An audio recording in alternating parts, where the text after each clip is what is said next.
Kalau saya percetakan racun dan racun, kamu mau kasih apa? Kasih dosa.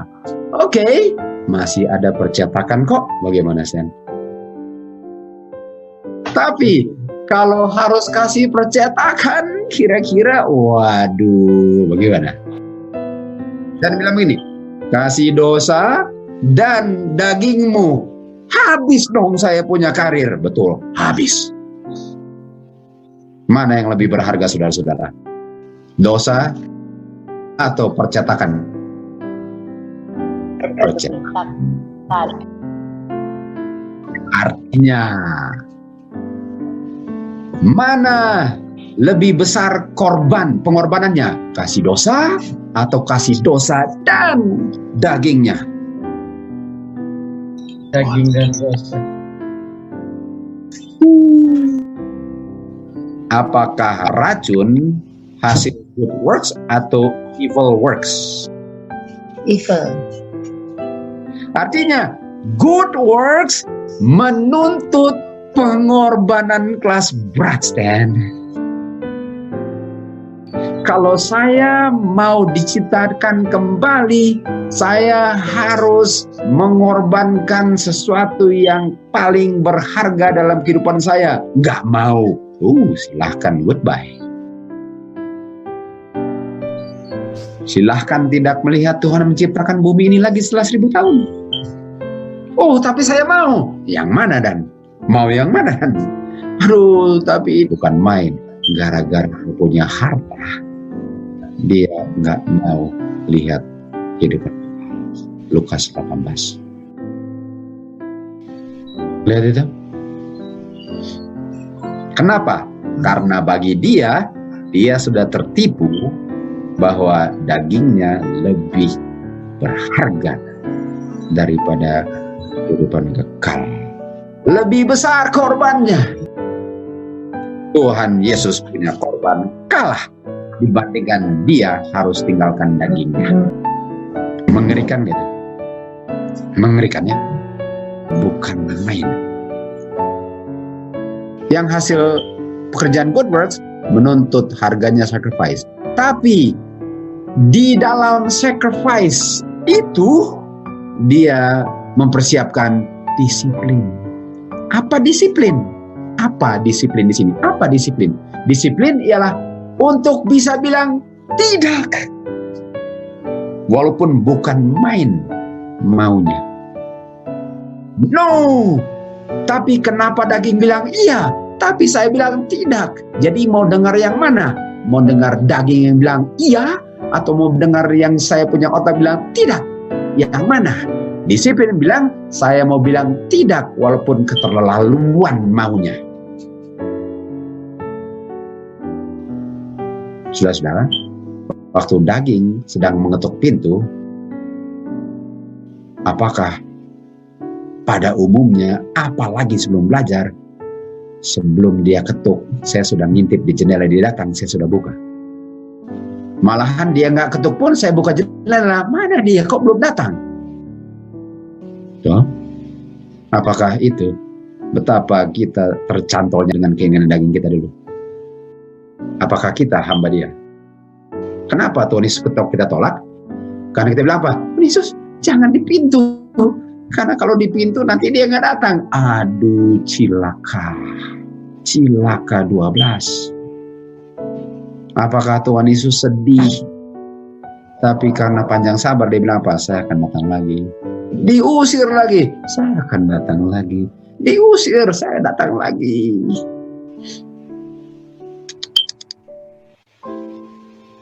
Main ya? Bukan main. Akhirnya dia bilang, aduh, saya sudah bosan dengan daging ini. Baru dia bilang, saya mau coba buka pintu Tuhan Yesus. Pas dia mau buka, daging bilang, tidak. Loh, saya mau, tapi kenapa nggak mau? Apakah itu perjuangan kita, saudara? Tadi saya tolak, sekarang saya mau, tetap nggak mau. Orang yang selamat nggak mau dan nggak ada maunya lagi. Yang paling penting sekarang apa? Isi dengan firman Tuhan dan ngerti. Dan bilang, saya mau lakukan itu. Tuhan, kalau saya sedang dihadapi dalam situasi yang sama seperti itu, tolong ingatkan, karena itu pilihan saya sekarang,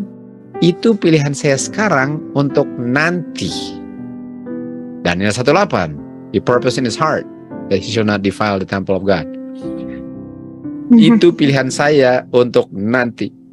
Jadi nanti bukan saya mau pilih lagi, nanti ingatin apa pilihan saya, bagaimana? Sama Be? Iya.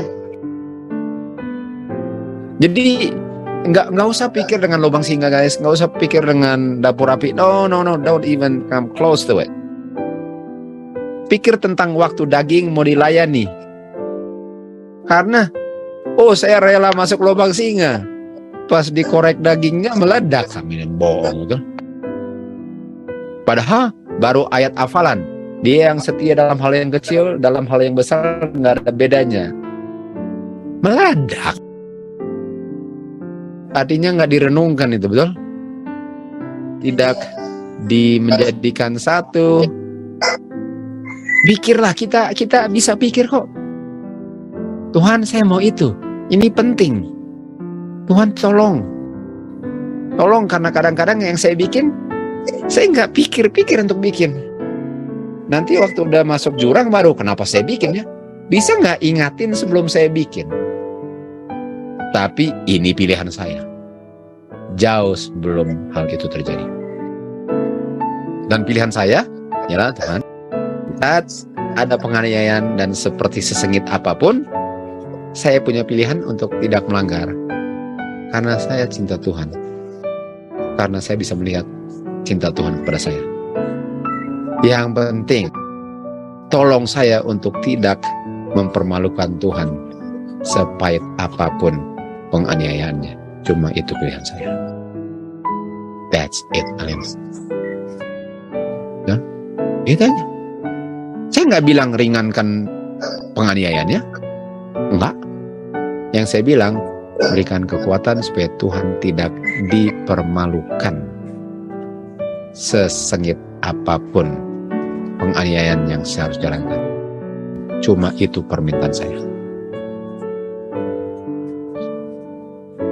Kalau kita gagal atau apa, oke, kita ingatkan. Tapi jangan gagal karena terpikir pun enggak, direnungkan pun enggak. Kita sudah tahu daging kita lah musuh kita. Dan waktu daging dibilang mau dilayani, mau.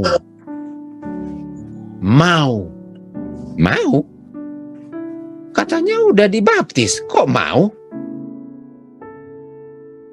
Sebelum dibaptis sudah ingat nggak bahwa waktu digoda, kamu tahu bahwa bisa untuk tidak layani segatal dan perih apanya kan? Iya. Ingat dong janjinya. Ini ya yang saya mau tanya ya. Dulu kalau ngambek, kalau nggak senang, saya nggak mau masuk gereja. Tuhan bikin apa sama kamu?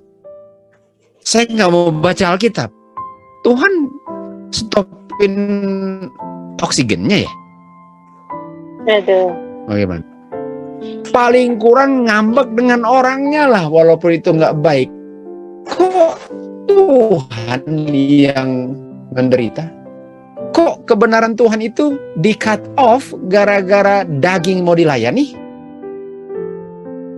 Memang kita semua anak-anak, tapi jangan seperti anak-anak dong, betul? Bagaimana guys? Iya. Memang sakit daging, tapi nggak ada yang masuk surga yang tanpa melewati sakit.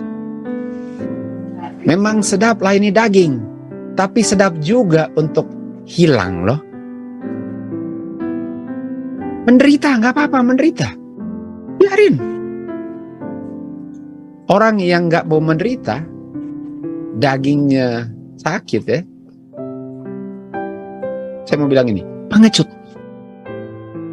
Artinya biar gonggong juga, gonggong itu. Gonggong itu adalah untuk mau melayani daging. Untuk membela daging saya gonggong. Karena kalau saya nggak mau melayani daging, saya sedang kesakitan dan diam. Duh, sakit. Dengan saya gonggong artinya saya bisa layani daging dan saya tutup melayaninya dengan ribut gonggong. Ngerti nggak itu? Iya, Uncle, bener ya. Aduh, guys, Tuhan bukan main baiknya dengan pekabaran akhir zaman ini. Man, kalau tersandung nggak sadar bolehlah. Tapi kalau karena daging mau dilayani, men, bukan main kamu nggak sopannya dengan yang pemberi nafas kamu. Bukan main nggak sopan. Okay. Detusin itu, jangan kita pura-pura mati. Karena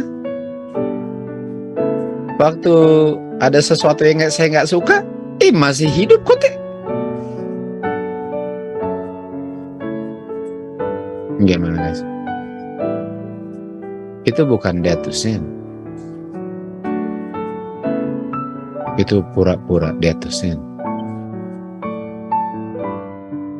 Coba direnungkan. Nggak ada yang masuk surga tanpa direnungkan. Jangan ancam-ancam Tuhan punya kebenaran hanya karena daging saya mau dilayani. Nggak usah ancam siapa-siapa.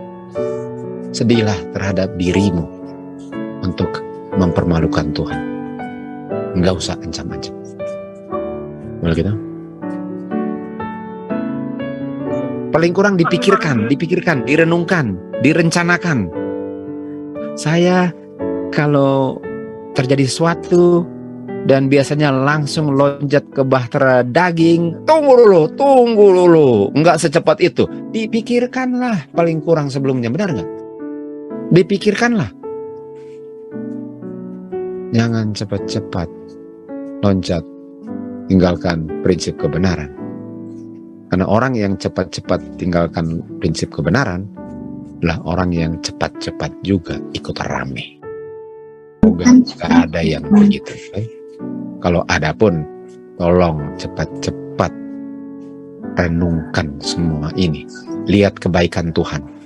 Kalau saya sudah lihat kebaikan Tuhan, saya mikir sekarang. Sebelum melayani lagi, mikir baik-baik.